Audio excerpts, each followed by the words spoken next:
And now, your First Alert 5 weather. Waking up in Canyon City this morning, some really pretty low clouds on the horizon, just showing the extra water vapor that we already have in place across Colorado.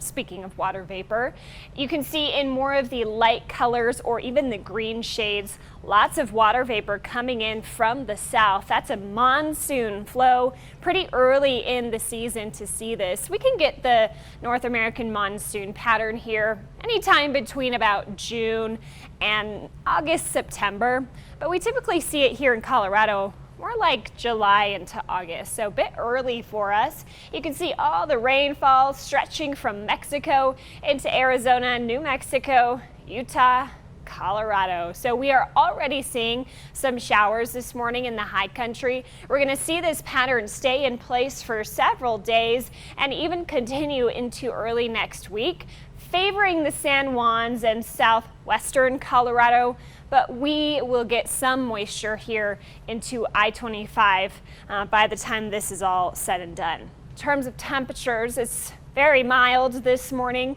60s, 70s out there. It's 74 in La Junta. You have not cooled down very much overnight. And into the eastern plains, it's going to be another hot day, but no longer in the triple digits. But you're not going to see this nice monsoon moisture that we'll have further west. Further west will be cooler, 70s and 80s for today.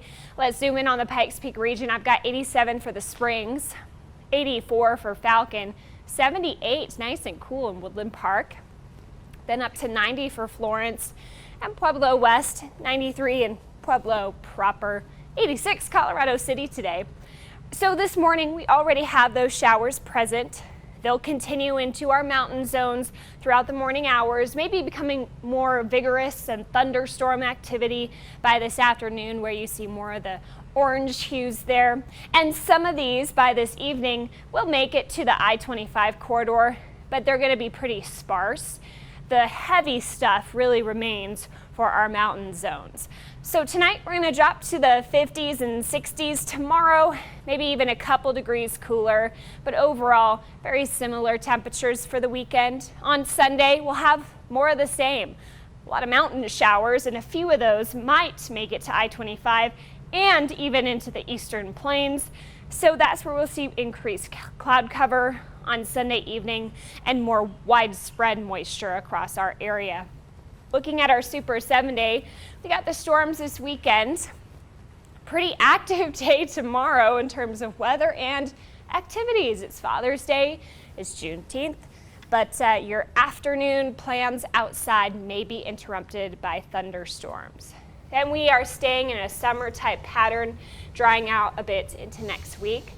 For Pueblo, I got those weekend storms for you, still hanging on to the 90s.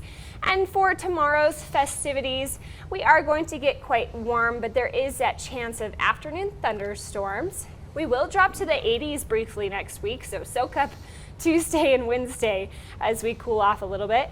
For Canyon City, weekend showers and thunderstorms. And we could see up to maybe a quarter or half an inch of rainfall when all things are said and done here in our foothill zones. Some of our mountain zones could see in excess of an inch of rain over this weekend. So Woodland Park, you can plan for those showers and thunderstorms throughout the day, and a couple lingering chances of moisture into next week as well. So we are closing in on the, this is the sunrise this morning. It's beautiful. We're closing in on the Waldo Canyon 10-year anniversary. I know you've done a lot of work on this as well. We know how weather conditions can set up for a catastrophic fire, but it sounds like you're optimistic and even borderline excited about some precipitation, possibly. I'm always happy when we get monsoon. To have it early, even better. Awesome. All right, well, thank you, Alex.